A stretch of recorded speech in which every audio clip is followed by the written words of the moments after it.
Good noon, or a few minutes afternoon. We settled in? Yeah, good. So, your reading for this week, at least in the assigned lecture, is from Ibn Rushd's, well, not from, actually, the whole text, because it's a nice short text. Ibn Rushd's decisive treatise determining the nature of the connection between philosophy and religion. I believe the George Hurani translation you have in hand is on the harmony of philosophy and religion. كتاب فصل المقال وتقرير ما بين الشريعة والحكمة من اتصال. I think the reason I'm saying it in Arabic, other than it sounds nice, just it's important to note. The Arabic, he doesn't actually use the word falsafa. He uses the word hikmah. And it's not religion, it's sharia, right? And this is important to keep in mind. We'll, I hope, keep it in mind throughout your reading and discussion of the text. This is a discussion on the nature of the connection, if you wish, between al-hikmah, of course, philosophical hikmah, philosophical wisdom, and sharia. We'll keep this point in mind as we go on through today's lecture. Bless you, I think, someone. So, Ibn Rushd, as a philosopher, as a figure, is considered by some as the last Arab Islamic rationalist philosopher, at least of the East, so to speak. And many would suggest that with his death in 1198 is the beginnings of the decline of Arab rationalistic thought and philosophy. Whether he deserves such a lamentable title and epithet or not, I'll keep that up to you to decide and discuss perhaps in your sessions. It's not really the aim of today's lecture. Rather, what we aim to do here today with you is to introduce you to Ibn Rushd, the man, and the general aims and concerns of his works and writings on philosophy. Not of philosophy. I'll make that distinction clear later on. More specifically, and in relation to the text you have at hand, we will aim in the course of today's lecture to highlight some of the most central ideas and arguments that Ibn Rushd presents on the issue of the place and role of philosophy within the context of an Islamic monotheistic worldview. Now, before we move on to that issue, however, I ask you to indulge me with a slight digression. For since at the heart of Ibn Rushd's work and concerns is an insistence on the rehabilitation and somewhat defense of philosophy in the face of the onslaught from numerous directions, it is, I believe, only proper to say a few words on the place of philosophy prior to Ibn Rushd. Briefly and kind of generally speaking, one could perhaps speak or say that the entry of philosophy into the Arab Islamic world, particularly in the Eastern Arab Islamic world, could perhaps be pegged to the 9th century, 800s, i.e., of the Common Era, particularly under the rule of the Abbasid dynasty. At the time, Baghdad was the capital of the Khulafa, and under the rule of Al-Ma'mun, the son of Harun al-Rashid, it soon became a thriving center for science and philosophy, with books and manuscripts brought in from all over the known world, which is now under the sort of expanse of the Islamic Empire, translated, studied, etc. Very briefly, the idea is the more and more the Muslim empire encompassed in terms of geography, ethnicities, and cultures, etc., the more the Khulafa encouraged the study of the various manuscripts, philosophies, sciences encountered in this expanse for various reasons, perhaps for assimilation, perhaps for understanding, perhaps out of sheer interest. Soon, Baghdad had an immense library which housed a huge number of works translated from the various languages into the Arabic on almost all topics and subject matters. Furthermore, for instance, the Khalifa al-Ma'mun established the House of Wisdom, Bayt al-Hikmah in Baghdad, where all manner of science and philosophy was discussed, and it is in fact narrated, reputed, that the Khalifa himself would join in these discussions on Tuesdays, apparently. In essence, a natural coexistence came to be between philosophy and science on the one hand, and religion on the other hand, and the view developed that there was, at heart, no opposition between these two. On the contrary, someone like Al-Kindi, for instance, would argue, Al-Kindi being a close associate of Al-Ma'mun and tutor to later Al-Mu'tasim's son. Al-Kindi, for instance, argues that reason is central, essential to shed light on certain questions of revelation. Al-Farabi, for instance, if you're familiar with these names, Farabi, Mahdoum. Al-Farabi, for instance, argues in one of his books, Kitab al-Huruf, that for any ummah, for any peoples, it is absolutely important to have philosophy before revelation, in the same way you would have the tool before the tool user.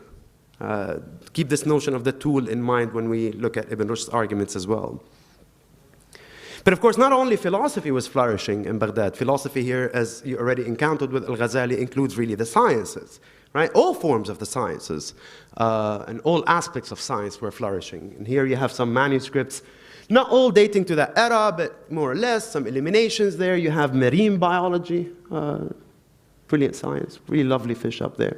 Astronomy, astrology, somewhat connected, somewhat distant, depends who you asked, right? But clearly, astronomy was a big thing. All manner of mathematics, engineering, illustrated in this bottom corner here. Science, العلم والعلوم. Now, perhaps naturally, I don't know, the traditionalists or the traditionalist theologians, al-ulama, were not very happy with this kind of coexistence of falsafa and religious sciences. And were opposed to it, actually, particularly when you think of the Hanbalites and the Malikites. And persistently argued against the philosophers, represented mostly through the Mu'tazila, accusing them of and charging them with heresy and unbelief. In a sense, of course, the scene was set for a kind of a showdown between these two, between the Falasifa on the one hand, if you want to artificially divide these groups. I don't think they can be clearly divided.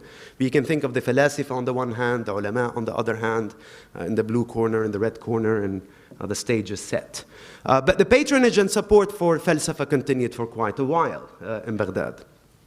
That is until the mid of the 10th century, when the tide started changing, with Abu Hassan al-Ash'ari coming on the scene. Abu Hassan himself being an ex-Mu'tazila, so he was from that school which has affinity to philosophy, but so he's moved away from that. And he begins to kind of lead the charge, so if you wish, against the philosophers, favoring the application of theological methods of reasoning and interpretation in Islamic dogma and the creed.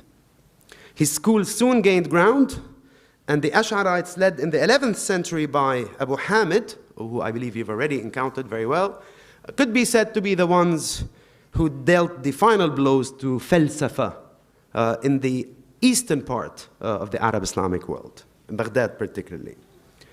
Could be pure coincidence, but it's really difficult to name any sort of clearly standing philosopher after Al-Ghazali from the eastern part of the world, right? The eastern part, sorry, of the Arab Islamic world.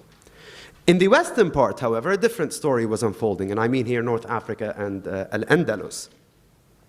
As of the 10th century AD, the Andalus and North Africa witnessed an increased interest in the sciences and philosophy under the rule of Al-Muntasir Billah, who ordered the importation of all great books and works, and soon Cordoba was rivaling the heyday of Baghdad, and it soon had a library that is reputed to have contained close to 400,000 manuscripts.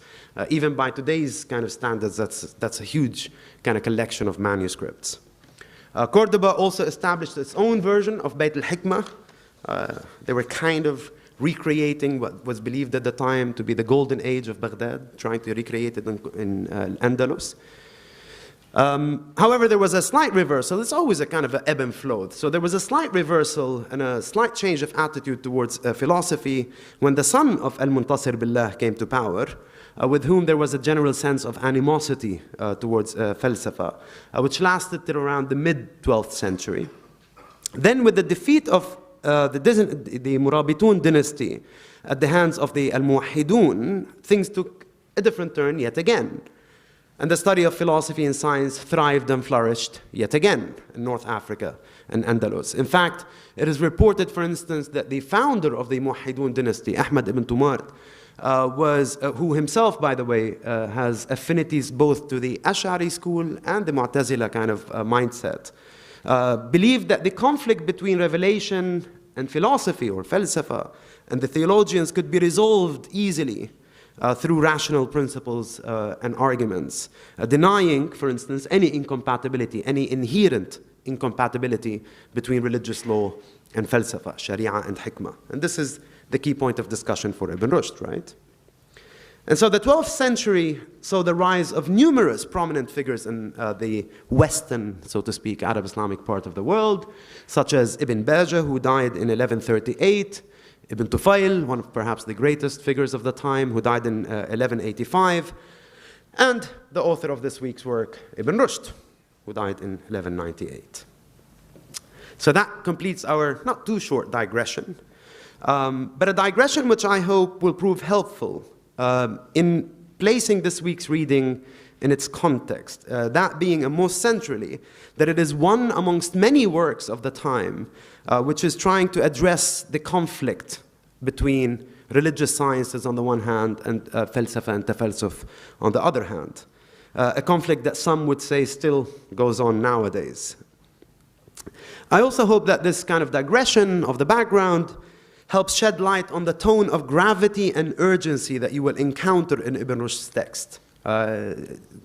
Pay attention to the tone he's using, because he's writing the decisive treatise. He's writing this work with all this history kind of in his mind and laying heavy on his heart, and he's in some sense worried that reason or rational thought might actually be losing the battle, if that makes sense. I hope it will, as you read the text. So, who is Abu al-Walid Muhammad ibn Ahmad ibn Rushd? So he's born in 1126 from a family very prominent jurists of the time. And I please ask you, we'll use this word more than once today, jurists, qudat. Keep in mind, these are not civil law jurists. When we say jurist here, we say legal in the religious sense, right? Qudat shara, basically. So he comes from a very prominent family of qudat and politicians. And growing up, he studied Maliki law and Ash'ari kalam, as well as medicine. He further went on to pursue his study of mathematics, philosophy, and the rational sciences. He moved to Marrakesh in 1153, and there he met Ibn Tufayl, one of the key figures of the time. In fact, Ibn Tufayl was kind of a scout for the court. A lot of the princes and the khulafa of the time wanted to attract as many kind of great minds to their courts. And Ibn Tufayl was one of those figures of the time, a philosopher himself, of course, who had partly a role in recruiting, so to speak, new figures. And he recruited this great young man, Ibn Rushd, in whom he saw great potential. In 1169, he introduced him to the Khalifa, Abu Yaqub Yusuf. And the Khalifa was very impressed with Ibn Rushd's kind of mental prowess. He himself, the Khalifa, was interested in trying to make sense and understand Aristotle and the works of Aristotle. And so he asked Ibn Rushd to write commentaries on Aristotle. In fact, first he asked Ibn Tufayl, but Ibn Tufayl was too busy working on something else. Ibn Tufayl was working on his great, very famous work, Hayy ibn Yaqdhan. And he didn't want that work to be interrupted, and so he suggested that the young Ibn Rushd take on the role, which is a great serendipity of human history.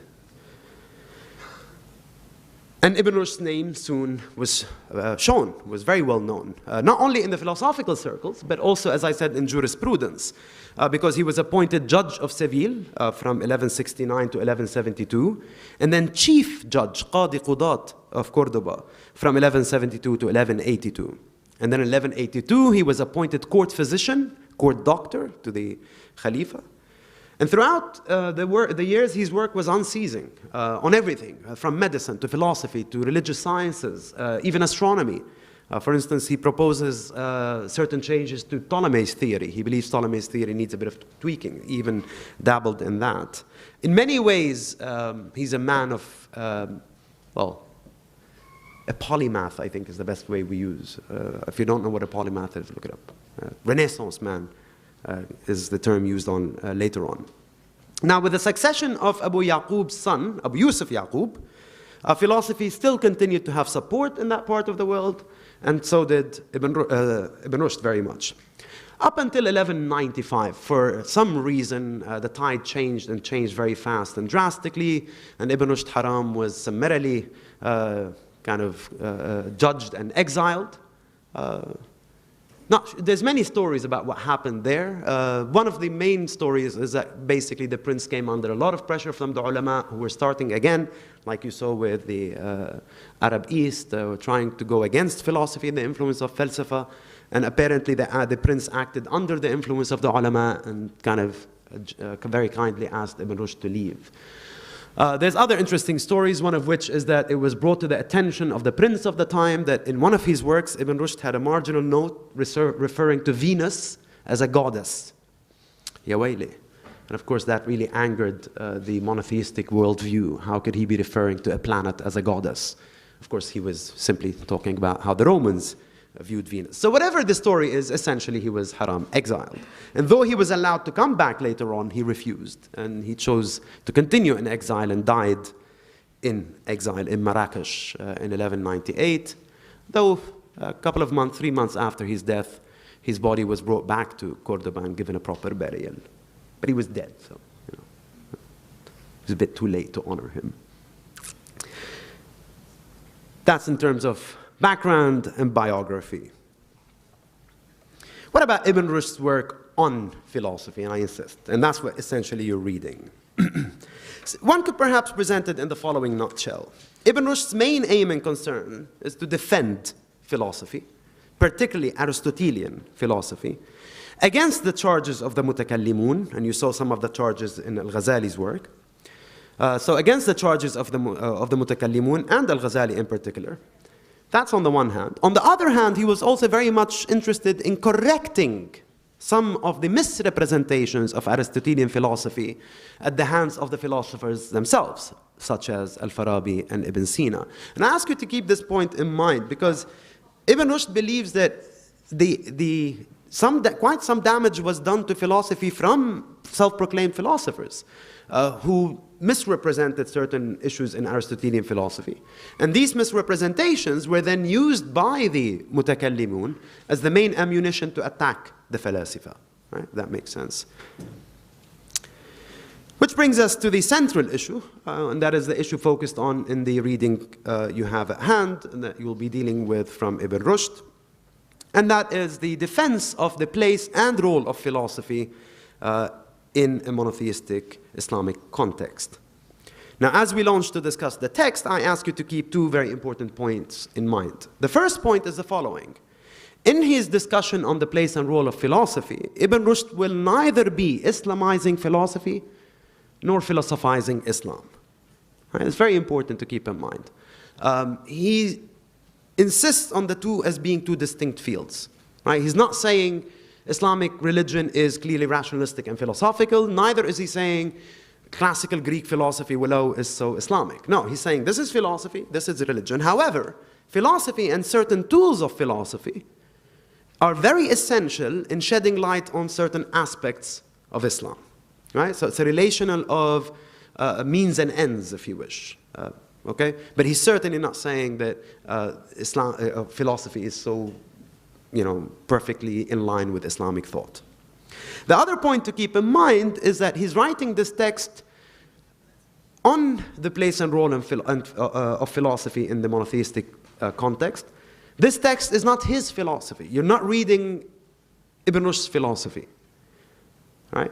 You're reading Ibn Rushd's treatment of the place and role of philosophy.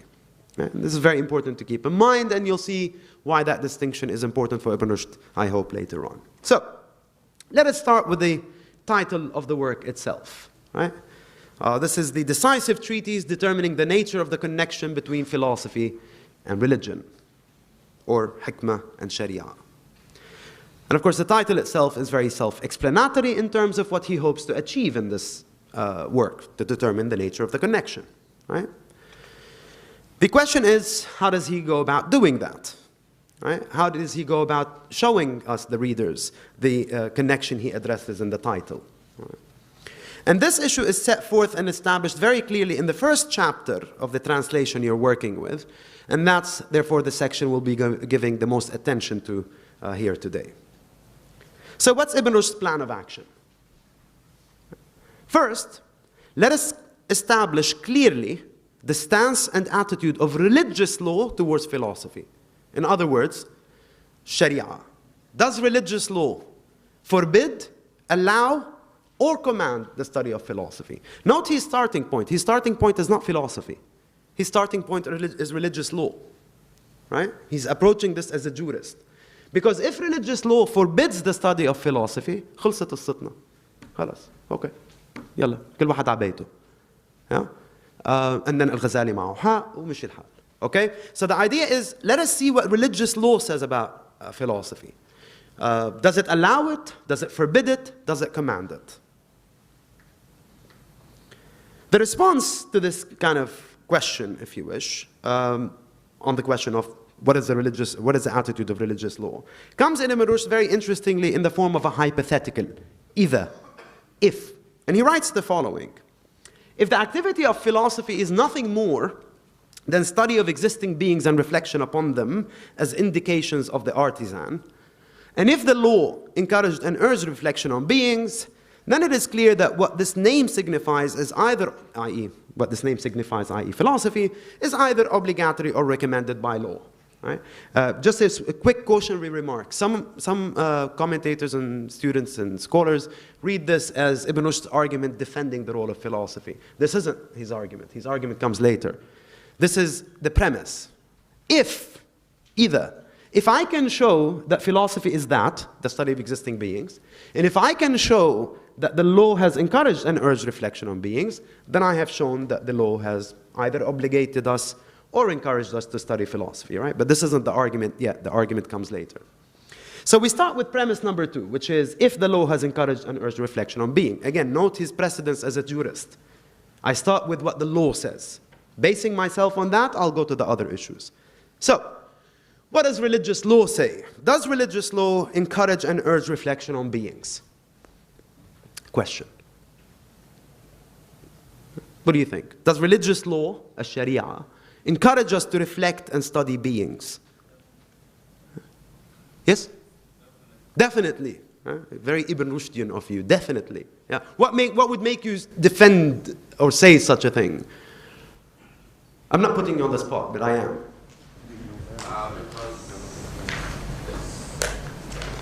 Let me clarify my question. What would you make reference to defend such a claim? What would you make reference to defend your claim that religious law commands or encourages reflection? Religious law, so what would I be referring to? The Quran. Very good. Right? His reference is the Quran. It's not this is what I think, what you think. Okay? Because it's religious law discussion, he says, don't mind me. What does the divine say? The divine says, reflect, you have vision. فَاعْتَبِرُوا يَا أُولِيَ الْأَبْصَارِ. And the divine says, have they not studied the kingdom of the heavens and the earth and whatever things God has created? وَلَمْ يَنْظِرُوا فِي مَلَكُوتِ السَّمَوَاتِ وَالْأَرْضِ. Right? These are religious verses, or Quranic verses, pardon. Right? The first one for Ibn Rushd is clear, command, reflect, imperative, فعل أمر. The second one is more kind of urging, encouraging. Have they not? Right? And if you take the two and other examples, it's very clear that the law, based on the Holy Quran, commands us to study being, commands us to reflect upon creation. Right? Sorry, there's a little mistake there. The second one is 7185, not 7184. Sorry. It should be آية 185. Okay? So based on the Quranic references themselves, if you go back to this, if the law has encouraged and urged reflection on beings, the law has definitely urged reflection on being. Right? But as a commandment. Okay? Okay. شو خص الفلسفة? How do I bring falsafa into this? So I've established the first or the second premise. Right? Well, what about philosophy? Well, let's see. So the law commands us or urges us and obliges us to study beings and reflect upon them And what is reflection? Right? Ibn Rushd answers. Reflection, he says, is nothing more than inference and drawing out the unknown from the known. Okay? And since this is done, or since this is reasoning, or at any rate done by reasoning, therefore, and therefore of course means logical conclusion, we are under obligation to carry out our study of beings by intellectual reasoning. Right? So reflect, you have reason, or you have vision. Well, what is reflection? This is reflection, and this is done by reasoning. Therefore, we are obliged to carry out our study of beings by intellectual reasoning. Right? So far, so good. And the highest form of intellectual reasoning is al-qiyas al-aqli, demonstrative reasoning, ilm al-burhan. Now, if I'm being urged to use my reasoning, my demonstrative reasoning, right, to reflect, to study beings, then I really have to study all the forms of reasoning. Right? Reasoning is very important here, and I always try to emphasize, when we say reasoning, مش إنه هيك I'm thinking. No, it's not thinking, it's reasoning. Right? Reasoning is a very peculiar form of thinking. It's logical, especially demonstrative reasoning. And to do that, you have to, as he tells us, study the different forms of reasoning, the different premises, the differences between a valid argument and an invalid argument. Any of you familiar with these? Right? What is a valid argument? What is a sound argument? Certain courses offered at the UB, which is, so this is a very rigorous study for him. So if you want to use demonstrative reasoning, it's not just a walk in the park. You have to go back and study the different forms of reasoning and the difference between a valid argument and invalid argument, etc. And of course, such works are written already and already penned down by our friends, the Greek philosophers. So not how we've gone from reflect, you have vision, to, oh, okay, I guess I have to study the books of philosophy, right? Now, in case you are thinking of objecting along the lines that such reasoning, demonstrative reasoning, al-qiyas al-aqli, is innovation, is a bid'ah, right? It's a very particular usage of the term in Islam, yeah? Is a bid'ah, as it did not exist with the first believers, with Sadr al-Awwal, right? Think again, says Ibn Rushd, because neither did fiqh exist with Sadr al-Awwal. Right? So you cannot say, no, I can't use this because the first believers didn't use this. Well, the first believers didn't use fiqh either. Right? So that's not a very good argument. And therefore, just because something wasn't used by the first believers doesn't mean I can't use it. Right? Okay. So, having established that religious law obliges us to study intellectual reasoning, right there, it is clear that one ought to look at the works of anyone who's done work in that field, intellectual reasoning, for clearly it would be impossible for someone to start from scratch. Right? This is true of any art, of course. Right? If you're doing mathematics, you can't start from scratch. If you're doing science, you can't start from scratch. You have to see what has been done before you in the field. And if that's true of these other sciences, what say you about the art of arts? Philosophy, says Ibn Rushd. فَكَيْفَ بِصَنْعَةِ الصَّنَائِعَ وَهِيَ الْفَلْسَفَةِ. So as such, it's concluded that the study of the books of the ancients is obligatory by law. Right? Do you see how we got here? Intellectual reasoning is obligatory by law. Intellectual reasoning has already been put down in these books, so I have to go and study these books. In other words, the study of philosophy is not only recommended, but actually obliged by law. Ibn Rushd says, مَأْمُورًا بِهِ عَلَى جِهَةِ الْوُجُوبِ. It is obligatory. Since the aim of these books, books of philosophy, and their authors, is precisely the reflection upon beings that God has called us to. Okay? So philosophy is not just an elective, apparently it's a requirement. Scary thought. Let us recap the argument so far, and this is on your fly sheet if you want to take a look at it. I forget what point it is on your fly sheet. It's somewhere on your fly sheet. Yeah? We're now at, okay, point 3b, right? Recap the argument for you there. Very briefly, okay? Essentially what Ibn Rushd is saying, that the law obliges us to study of beings, and we found evidence for that in the Holy Quran itself. But reflection is only possible through intellectual reasoning, the highest of which is demonstration, qiyas al-aqli. This means one has to study the rules and principle of intellectual reasoning, the various types of reasoning. This means that one has to study the works of those before us, right? Having done that, having studied those works and acquired those skills, I can go back now to study and reflect beings as the law had commanded me. This means one has to study the works of those before us, like in any other field, right? We don't start from scratch. And therefore, the law obliges us to study philosophy, right? Now, this is a very, what's the word I want to say? It's a huge conclusion. I'm not sure you're aware of what this conclusion means. What this conclusion essentially means is that the religious law commands us to study philosophy. Commands us who? The believers, right? That means for anyone, you have to go and study philosophy. And that's a really daunting conclusion, right? Is Ibn Rushd serious about this? Well, no, don't worry. It's not really that universal conclusion. Because you have to be very clear on a certain point, which is central to understanding Ibn Rushd's discussion here. And that is, not only is this a religious commandment, but it's actually a selective religious commandment. In other words, it is a religious commandment for those who have two qualities.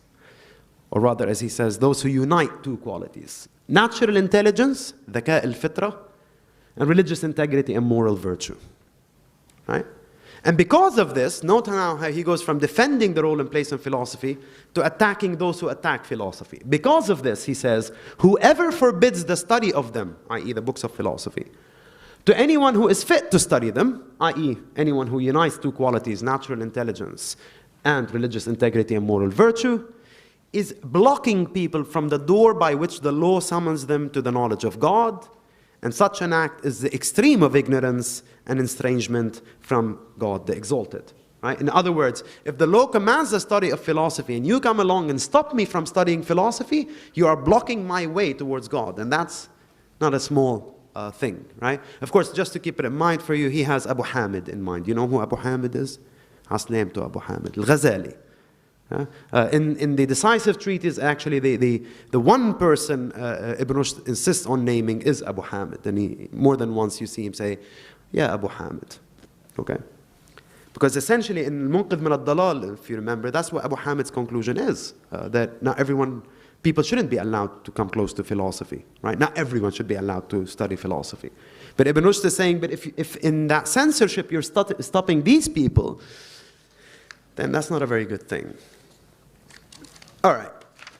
So, having established the obligation by law to study philosophy, Ibn Rushd does recognize the possibility of error when engaging in intellectual reasoning. Right? This is important. So he's not saying the path of philosophy can never go wrong. Right? He understands that there could be errors in philosophy or the study of philosophy. Right? And at this point you might say, well, شو الفرق بينه وبين الغزالي? Al-Ghazali speaks of the errors of philosophers. Is Ibn Rushd saying the same thing? Definitely not. What Ibn Rushd wants to make clear is that it is possible to commit errors in philosophy, but those errors are not essential to philosophy, they're accidental to it. Now that's a very philosophical language, not jurisprudence. What does that mean? The errors of philosophy are not essential to it. What are essential qualities? What are accidental qualities? Please, sir. They're not inherent to philosophy. They don't come from philosophy. Through Errors. Yeah. Okay. So, what is an essential quality? Inherent in what sense? In the sense of essence. In Arabic, jawhar. Right? Let's take an example. What color are the seats you're sitting on? Right? Blue, navy blue kind of thing. Right? Is that color part of the essence of the seat or the accident? Aristotle? You studied Aristotle, right? Accident. What does that mean? In other words, if I change that color of the seat, will it stop being a seat? No. Right? Color is an accident, not an essence. Okay? Ibn Rushd is saying error is an accident of philosophy, not an essence. I.e., it is not of the essence of philosophy that it leads to error. It is an accident that could be attached to philosophy, sure. Right? And he gives a beautiful example. He says, if I'm drinking water and I choke and die, do you want to stop people from drinking water? No, because it's not the essence of water that it kills. It's حظ بالمرة. I choked and died on water. However, if I'm drinking poison and I died, are you going to be surprised? No, because that's the essence. Right? It is of the essence of poison that it kills. It'll be weird if I don't die.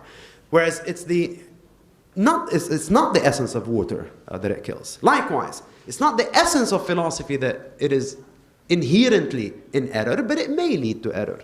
Right? For various reasons which he outlines in your text. I'm not going to go into them. So in other words, and very simply put, the philosopher in exercising philosophy may go into error, but it's not philosophy that leads into error. But this is true of anything. Is it possible for a doctor to commit an error? Abadan. Does that mean we ban medicine? Is it possible for an engineer to commit an error? Of course. Does that mean we ban engineering? Is it possible for a faqih to commit error? Of course. Is it possible for a philosopher to commit error? Of course. But it's had nothing to do with philosophy. Right? Let's see where the philosopher went wrong. And as I said at the beginning, Ibn Rushd does believe certain philosophers did go wrong. Certain things in Al-Farabi he's not very much in favor of. Certain things in Ibn Sina he's not very much in favor of. Right? But the defense here is not of philosophers, it's of philosophy, al-falsafa or al-hikmah. Okay? Good. The most common and most perhaps worrisome cause of error, which he sets down, is what he calls the lack of natural capacity. In other words, some people simply don't have the capacity to do demonstrative reasoning. Right? It's not an insult. Right? Don't take it as an insult. Some people simply don't have a good ear for music. Do what you will, رح ينشزوا. Some people simply don't have a good hand in gardening. We say عنده إيده خضرة. Right? It's like a natural capacity. And some people simply, philosophical reasoning, not تزبط معهم. Right? So Ibn Rushd, and this is important, he distinguishes between three intellectual classes. The demonstrative class, i.e. those who do have the natural capacity, point one there, natural intelligence, ذكاء الفطرة. The dialectical class and the rhetorical class. Right? Mind you, and this is very important, it is not I, Ibn Rushd, who's divining people that way. It is not I, Ibn Rushd, who believes there are three classes of people. Guess who it is? What better reference than God himself? Did God himself not say to the Prophet, summon to the way of your Lord by wisdom and by good preaching and debate with them in the most effective manner?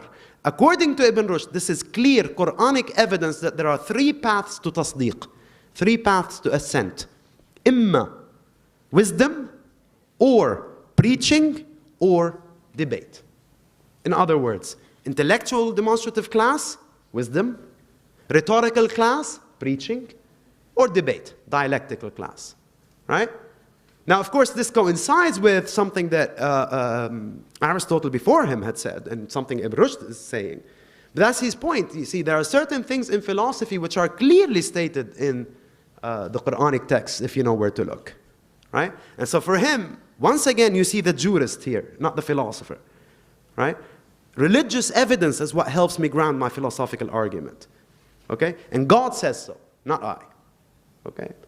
If everyone had the same natural capacity, why would God ask the Prophet to use three different methods? Right? This is Ibn Rushd, not me. Yeah? Since God asked the Prophet to use three different methods, that means there's three different intellectual classes. Good? Okay. So this now, once looking at this, allows us to rephrase the original conclusion, if you remember, the law commands the study of philosophy, not for everyone. Right? For those who can. So don't worry. Don't universalize that principle. Right? For those of the demonstrative class, i.e. for those who understand al-hikmah, yes, God commands the study of philosophy. For those who don't, it's fine. Right? And this is true, by the way, in religious law. Any commandment is for those who can. Right? When the religious law commands a pilgrimage, to those who can. Right? To those who are able. If you're not able, it's fine. Right? Good. How am I doing on time? Great. That's more than what I need. Thank you. Very generous. Okay. Now, in the second chapter from the translation you're reading, of course, it's different from what Ibn Rushd divides it. And based on this conclusion from the first chapter, that the law commands the study of philosophy to those who can, Ibn Rushd then moves to defend philosophy and the philosophers against the three charges that Al-Ghazali raises against them. If you remember, Al-Munqidh min al-Dalal. Yeah? Al-Ghazali accuses them of unbelief based on the fact that they believe the world is eternal, God's knowledge of universals, and the whole question of the resurrection of the soul. I'm not going to go into the details. I'll leave that to your class discussions, of course. But I want you to keep in mind this premise that he starts with in dealing with that issue. He says very clearly, demonstrative study does not lead to conclusions conflicting with what Scripture has given us, for truth does not oppose truth, but accords with it and bears witness to it. This is very important. Right? In other words, whatever Al-Ghazali and others believe there's a conflict between demonstrative study and Scripture, that conflict is only apparent, it's not real. Right? And you can really easily deal with it, as he'll explain to you in the text, by allegorical interpretation, ta'wil, right? Ta'wil al-Nass al-Dini, right? Ta'wil, the Quranic verses, will show you that the philosophers are not really saying anything in conflict with religious thought, right? Because what is ta'wil, he says? Ta'wil is nothing more, or allegorical interpretation in your readings, nothing more than the extension of the significance of an expression from real to metaphorical significance without forsaking therein the standard metaphorical practices of Arabic. In other words, certain verses in the Holy Quran are meant to be interpreted. And according to Ibn Rushd, no one denies that. Right? Everyone, as in the class of ulama, everyone agrees on the need for interpretation. We may disagree on interpretation, but everyone agrees that there are three classes, if you wish, of verses. A class of verses you should not interpret. These are clear. A class of verses you should interpret, but we disagree on how you interpret and what is the interpretation. And a class of verses where we don't have an agreement, no ijma'. And ijma' is a key issue in Islamic law. Right? And since no ijma', طيب, you want to interpret, you don't want to interpret, يعني مثل ما بدك. Right? But this is very important because according to Ibn Rushd, when you have either verses that you can interpret or you should interpret, and when you have verses where there's disagreement, I cannot accuse you of unbelief on these issues like Al-Ghazali does. Does that make sense? Right? Very briefly, and I'll keep that for your class discussions, he distinguishes between two matters, very important issues in Islam. Theoretical matters and practical matters. Practical matters must be clear to everyone. Theoretical matters, come on, مسمى نظرية. Of course we're going to disagree. Can we just please agree to disagree? And this is his main issue in this text, and this is what I'll move to close off on. Right? His main issue is one of the biggest problems in the world as he understands it, as he's experiencing it, is not it's not a question of defending philosophy and the philosophers. That's an important issue, but that's not the main issue. Right? The main issue here is that this entire debate went public. This entire debate reached places where we stopped just simply agreeing or disagreeing with each other when we got to the point of takfir, and we got to the point of انت رايح جهنم لا واحد مثلك رايح جهنم. Right? This is ridiculous, says Ibn Rushd. There are certain things we're clearly going to disagree on. Ya Abu Hamid, ya Habibi. Yeah? But can we please disagree on them not in front of the children? Remember the three classes? Demonstrative, dialectical, and rhetorical. Not in front of them. Because once you put it in front of them, right, we make these issues public and then we're forced to address them public. And once we address them public, we're in trouble. Look what he says here. Anyone of the interpretive class who discloses such an interpretation, who addresses these issues, to him, i.e., to him who doesn't understand these higher demonstrative reasoning, is summoning him to unbelief. And whoever summons to unbelief is himself an unbeliever. In other words, once we start to discuss these things publicly, i.e. in front of those who don't have the natural capacity, we're going to lead them astray. And if we lead them astray, نحن بنتحمل, of course, الإثم. Sorry, moving forward. In other words, and closing it, so to speak, the main issue for Ibn Rushd, and this is towards the end, and this is the main tone of gravity, as I said at the beginning, is not whether the philosophers are right or wrong, or this philosophical track is right or wrong. We can debate that. And show me that I'm wrong. Show me that my interpretation is wrong. I don't mind. What I mind is that so much damage has been done to philosophy and to religion through these public debates. And I'll just quote from Ibn Rushd to leave you with it. He says, "Our soul is in the utmost sorrow and pain by reason of the evil fancies and perverted beliefs which have infiltrated religion, and particularly such afflictions as have happened to it at the hands of people who claim an affinity with philosophy." He's not just defending philosophy against the theologians, he's defending philosophy against certain people who claim to be philosophers. "Injuries from people related to philosophy are the severest to religion." Okay? But additionally, religion has also been hurt by a host of ignorant friends who claim an affinity with it. These are the sects which exist within it. Right? His main issue is, let us please diffuse this conflict, diffuse this tension. Let us stop having these open accusations of unbelief, takfir, وما بعرف شو. Let us agree to disagree on things which are نظرية, theoretical issues. Though, of course, we have to agree on things which are practical issues, العملية. Right? So, in terms of prayer, in terms of salat, etc. Okay, yes, we have to agree on certain things. Ijma' is important. But, one of the issues raised by Al-Ghazali, is the soul resurrected or is it body and soul? شو بعرفني? This is theory. We can theorize. But we cannot disagree that there is Judgment Day. Does that make sense?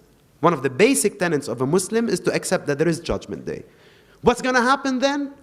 Let's wait and see, shall we? Enjoy your reading of Ibn Rushd. Thank you for your attention.